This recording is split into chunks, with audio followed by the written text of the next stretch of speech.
All right, here we go. It's Thursday. A wet Thursday, though, right? Yes, it is. It is. And so the days are getting smaller here for us. And so, again, just want to emphasize, if you're missing any work, the deadline is Wednesday of next week. Let's make sure we get that stuff in and submit it in correctly, correct in a correct format. So one format in which I am able to read it. If it comes in as a note, I can't read it, and it turns into a 0 until I see it otherwise. All right, so make sure you hit the deadlines. And I know, motivation is probably a struggle right now, and so we just got to find ways to kind of fight through it. All right, and then just tomorrow, we will not have a Google Meet, and so what I might have talked about at the Google Meet on Friday, I will do that today. And so after I introduce the Black activism activity, I want to talk a little bit about that last assessment piece there. So we don't have to have a Google Meet on Friday, unless you want one. No thanks? Oh, dang, I was hoping the other. I thought maybe it's like, all right, I want to have a Google Meet. Nope. Okay. All right. Usually, if I have Google Meets from the Newcomb house, everyone in the Newcomb house gets angry at me because even though I am a short individual, I guess I am a loud individual. I don't know. So at least that's what they tell me. At least that's what they tell me. So no Google Meet tomorrow. I will keep it open, though, tomorrow for anyone that may have questions about the grade or about any of the assignments. So there will be one open, but you are not required to check into it. All right. So with that, Martin Luther King Jr. and Malcolm X activity was due, and it was due yesterday. And so that last, one of those last questions in the BHQ area, if they were around today, what would their thoughts be about approaching the issues of today? Because you could argue that the issues of today are very relevant to the issues of their time as well. And so what do we think? How would they have approached contemporary issues today? And how they see people approaching these issues? What their thoughts might be? If we can speculate, that's the nice thing. We can speculate. What do we think? Either at home or here.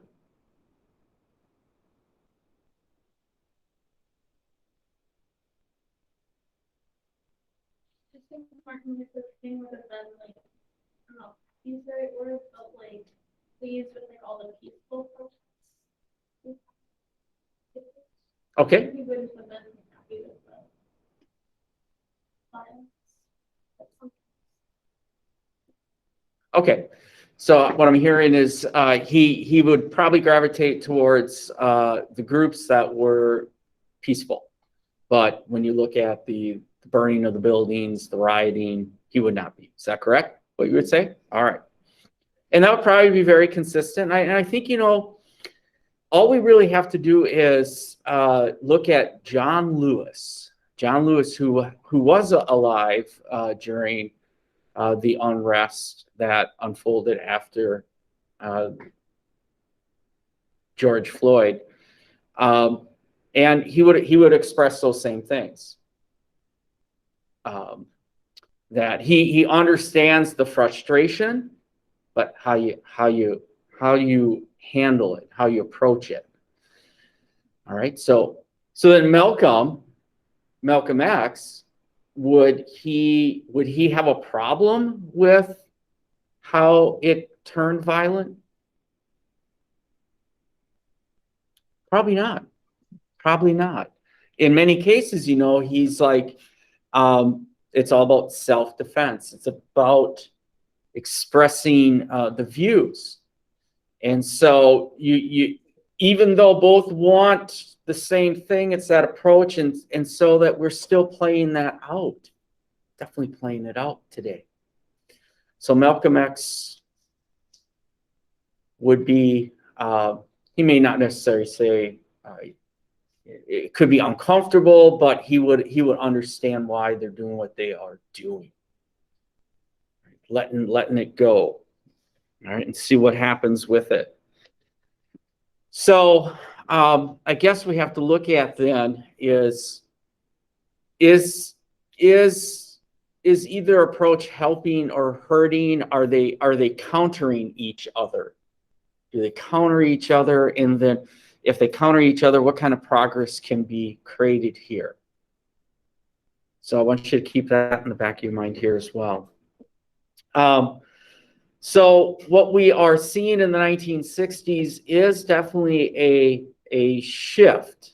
There's a shift going on, and a shift in thinking. Not everyone is jumping on board with the shift in thinking, and the shift in thinking is becoming more militant, one could say, or more active, more direct, confrontational than perhaps what Dr. King was thinking about. And so this is where we talk about the splintering of the civil rights movement. And your activity, Black activism, is dealing with that splintering of the civil rights movement.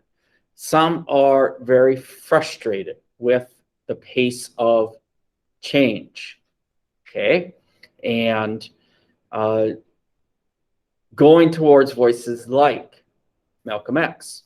All right, now I do have a little video clip here, because when we think of Black activism in the 1960s, and we ask, name a group that is associated with it, naturally we gravitate towards a group called the Black Panther Party.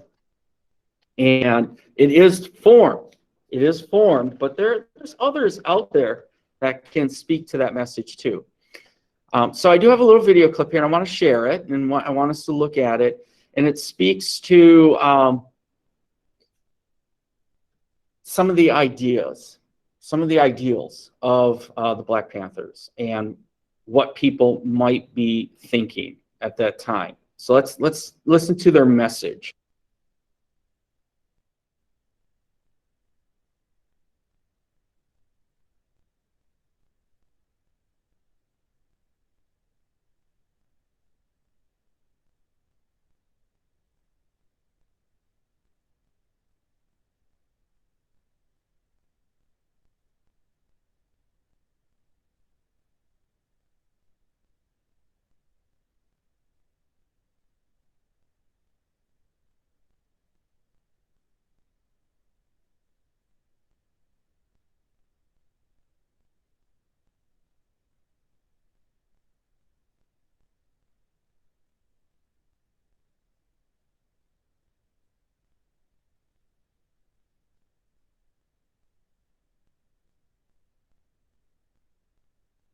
Clean.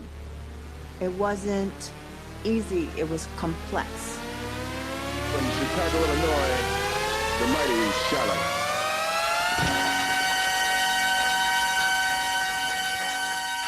For God's sake, give more power to the people. There's some people up there holding everything. The thing that led to the Panthers was what we were seeing on television every day: attack dogs, fire hoses, bombing. We stand on the eve of a black revolution, brothers. Now we have the emergence of voices within the community that were saying we're not going to continue to turn the other cheek. You tell them white folk in Mississippi that all the scared niggas are dead. We want black power.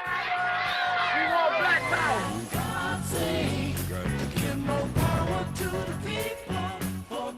This was a revolutionary time. 50 countries in the world gained their independence in the decade before the founding of the Black Panther Party. This is the time when people are getting drafted to go and fight in Vietnam. So if somebody's coming and saying, well, if you're going to fight, Why not fight right here in LA or Oakland? You know, that made a lot of sense. We couldn't be absent and see what we saw. We couldn't unsee it. I was a cocktail waitress in a white strip club 2 years before I joined the Black Panther Party. How did that happen? The rage was in the streets. It was everywhere.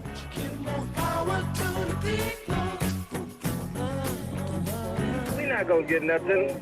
Not by sitting around here doing these sit-in demonstrations and nothing. People not gonna do anything. Well, how are we gonna do it? By violence. Violence. By uprising, having a revolution. Just put blood, you know, let everybody bleed a little bit.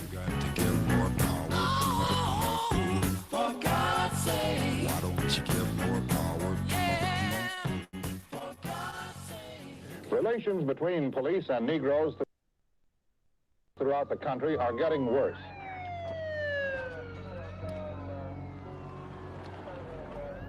One of the cities most troubled by animosity between police and Negroes is Oakland, California.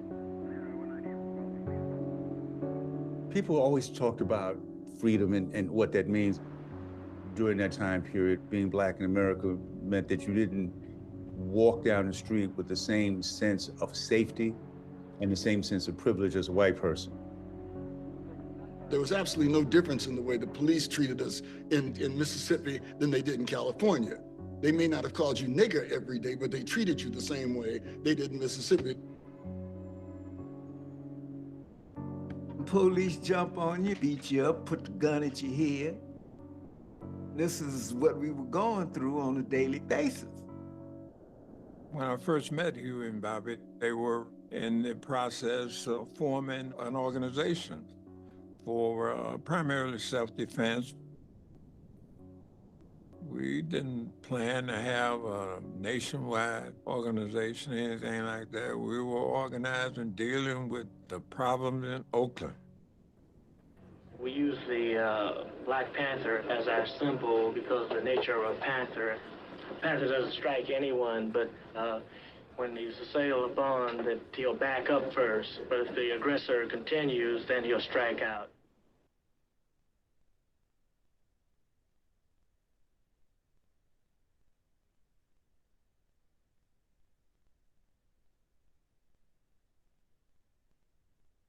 About the Black Panthers, just from that little clip here. How different were the views or the issues that the Black Panthers were taking on then in 1966 to today? How different?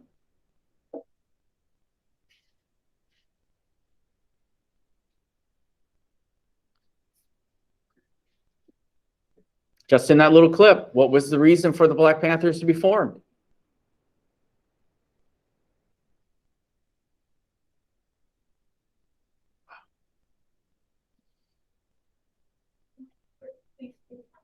Police brutality. Police brutality. So that is, and that was, I mean, there are other issues, but that's the big one that stands out in Oakland, California. And like one of the Black Panther members had said, that didn't necessarily set out to create a national organization, but something to deal with the issues in Oakland, California, and that was a big one.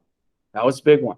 There'll be other chapters of the Black Panther Party that will form around the United States, but it also speaks to perhaps limits of the Black Panther Party, how to make it more nationwide.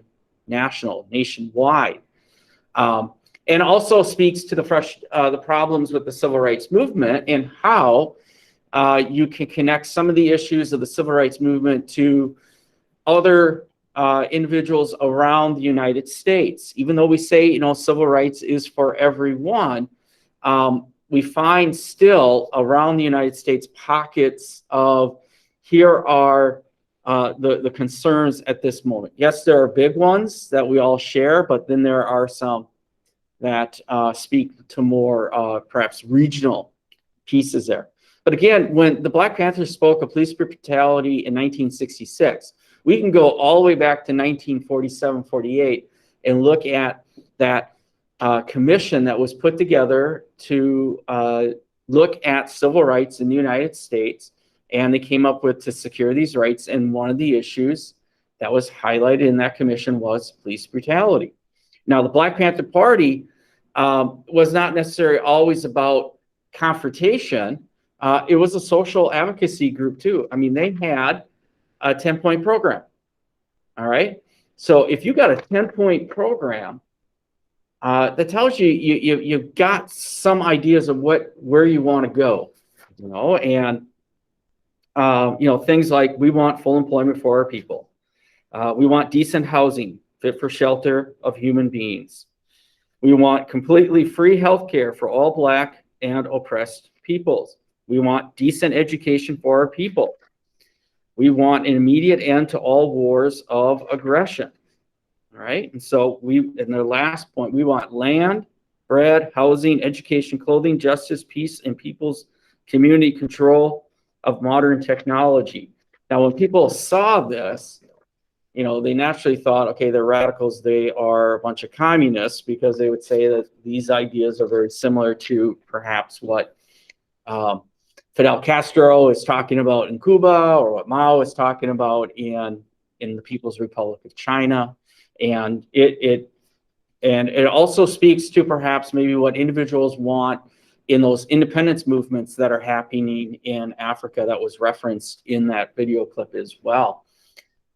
It is there, if we put things in historical context of the time, there is this idea of reshaping and changing what society may look like, not only here, but around the world as well. So big stuff there. So your activity is building on the Black Panthers, but they're not the only group here being involved. So if we go to Schoology, and some of you have already started, and some of you might actually have already worked on getting it done here, is this Black activism activity, which looks like this. This is going to be a web quest activity here, and the links do work. If you have problems, please let me know. So not only are the Black Panther Party being emphasized here, right here, one of the guys in the video clip who spoke of Black Power and Black Pride is Stokely Carmichael. So there's a little bits on him. Black Power is something that is being spoken by not only by Stokely Carmichael, but again by people like Malcolm X and others who are dissatisfied with approach of Dr. King. And then the radicalization of SNCC, all right, Student Nonviolent Coordinating Committee, all right. By 1965-66, the only thing nonviolent about them is their name. They will start going to become more militant, and those who are not on board are going to be pushed out, and as well as any whites who might be a part of SNCC are going to be marginalized and eventually pushed out as well. So take a look at that. And then, of course, Dr. King is going to have some views on the rise of what we call Black nationalism. So you want to take a look at that piece there. All right. And of course, then we have to look at, does the militancy, does the Black Power either help or hinder the civil rights movement?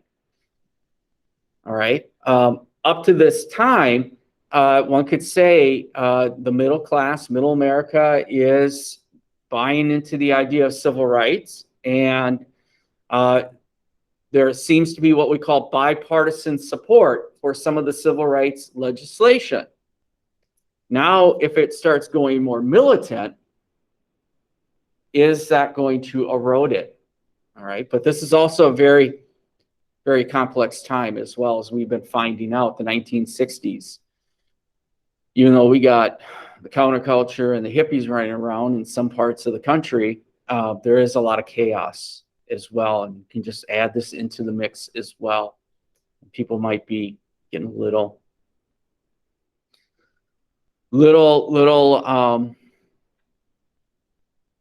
exhausted, perhaps. All right. So that's Black activism. This is an assignment that we should work on today. get it done for tomorrow, or just get it done right away, which some of you will probably end up doing. Okay? Any questions on how this plays out? All right, so today's going to be a little bit more of me doing some talking here before you cut out, so you really want to dial it in. At least give me the impression you're dialing it in. And then I'm going to, I've already opened this up, the 3 branches of government plus grassroots. That's your last summative assessment. So again, you want to make sure that you get these things done. This will be due actually Thursday of next week. So anything missing needs to get done by Wednesday. But 3 branches plus grassroots. And it's going to look something like this here. All right, so it's very important that we kind of dial it in here. I know some of us can read and understand it, but there are some things, components that I want to highlight here with this. And so what this is going to put it all together.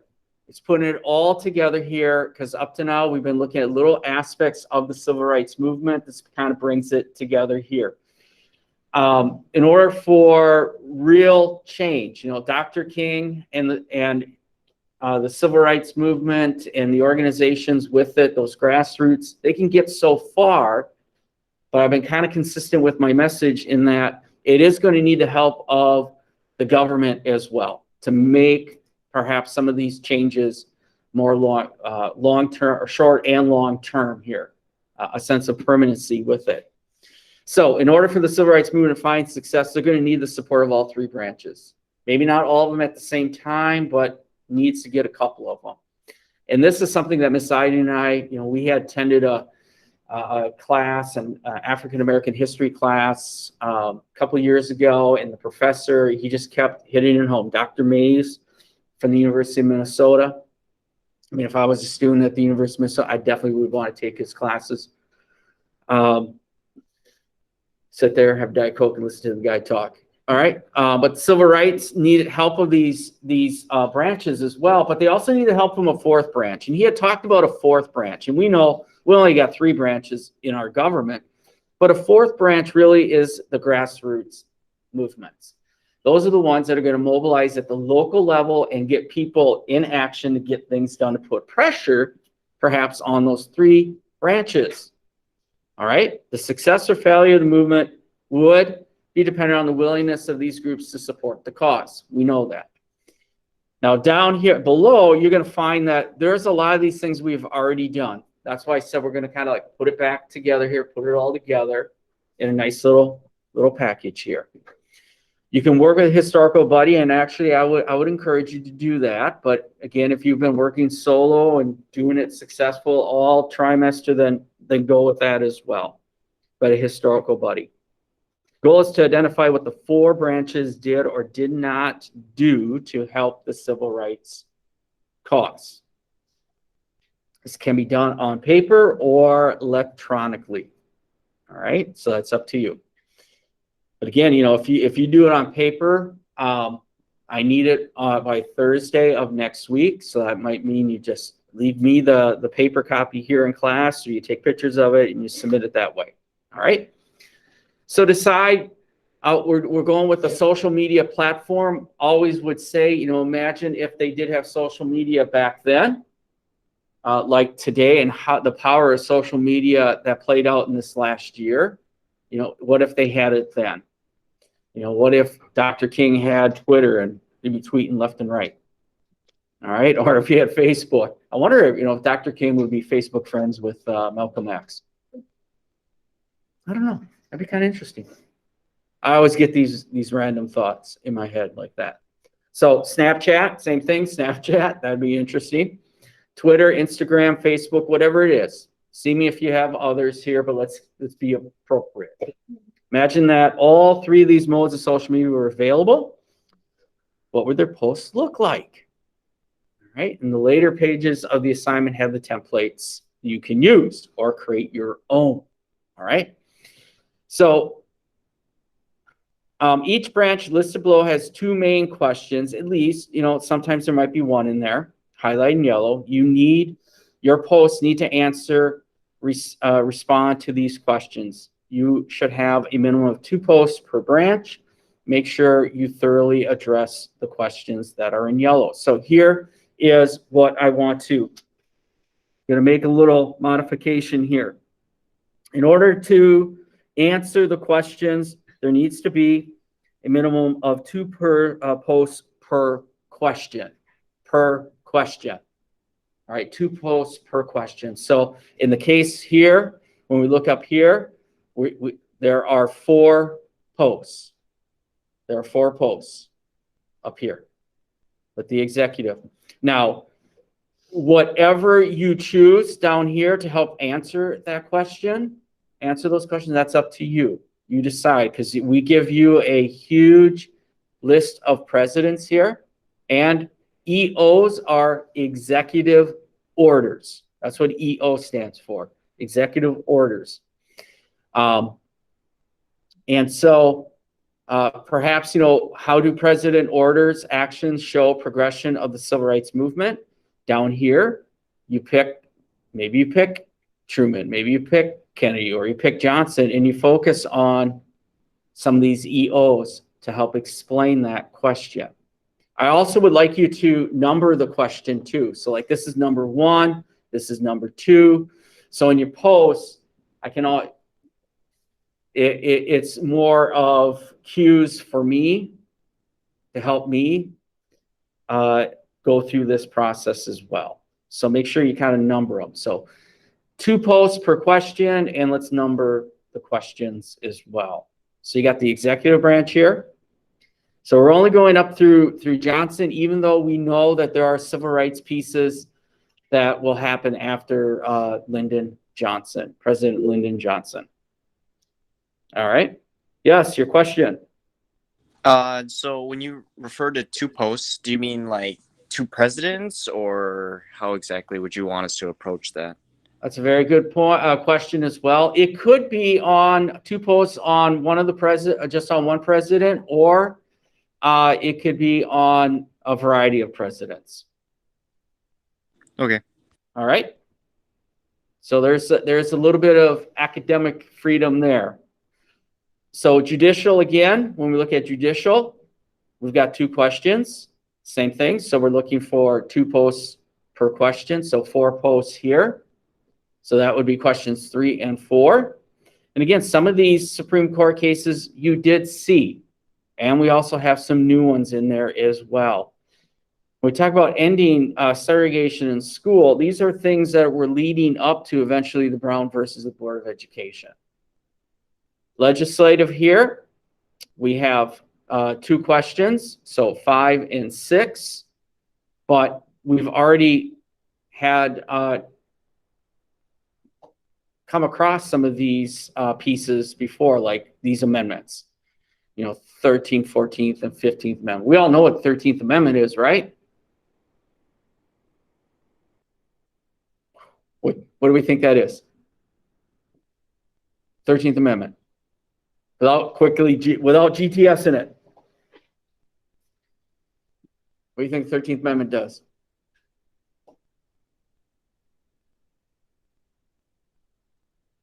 Right now I'm crying.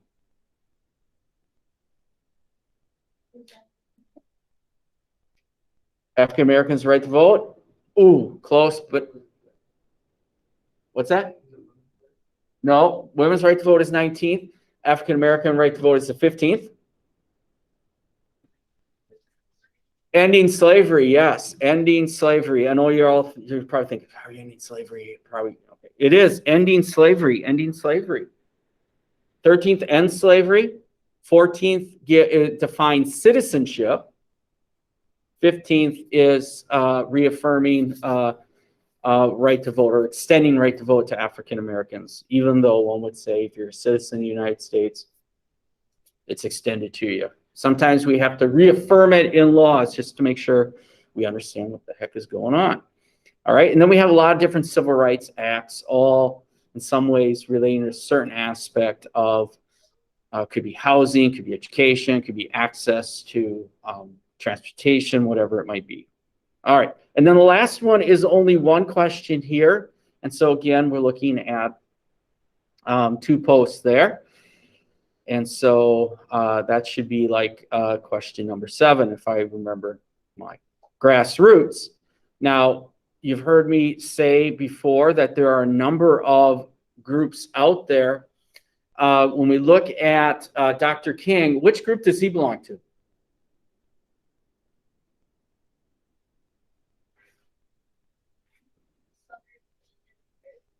Yes, he belongs to there because, it's right there. But yes, Southern Christian Leadership Conference, he does. He does at times will work with the other groups, primarily the NAACP and SNCC. CORE had been around before the Southern Christian Leadership Conference, and the Southern Christian Leadership Conference grows out of the Montgomery Bus Boycott, the MIA, the Montgomery Improvement Association. So it creates this one in which it was primarily Black religious leaders taking charge of civil rights, and church has a very big part here as well. But you have CORE, Congress of Racial Equality. They're the ones that do the freedom rides. All right, I don't have it up there, but sometimes with the bus, the image of the Greyhound bus burning, that is associated with that. And then SNCC, of course, Student Nonviolent Coordinating Committee. So realistically, 2 posts here, you can focus on a group here and kind of highlight some of these events and individuals as well. Okay, so that's what we got there with that. All right. And of course, we always got to have a BHQ. And this really is like an IB history exam.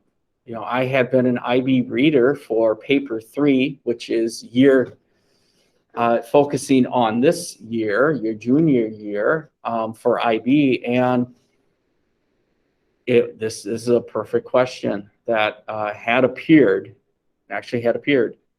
on the exam. So you can kind of see what it is, what kind of looks like there. So got to make sure you put that in there too. So that'll be your last post. All right. So with that, this technically is already open. In my head, timeline, Black activism, then this. All right. That's my timeline. And the timeline to get the 3 branches plus the grassroots should be by June 3rd. There we go. All right, a lot of talking. Questions about it? Questions?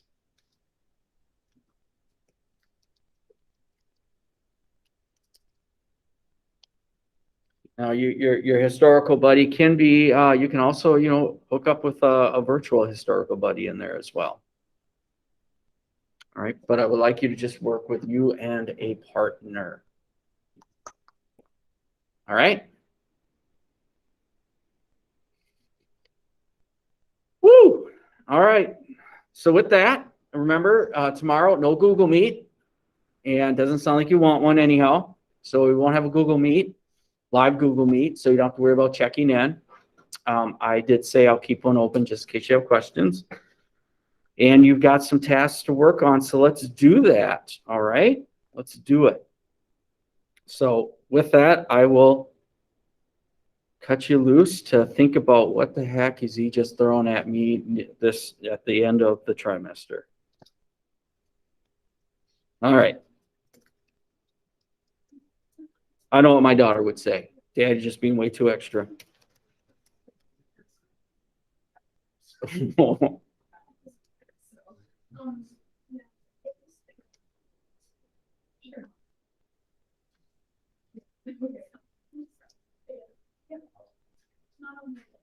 All right, those at home can stay on or exit.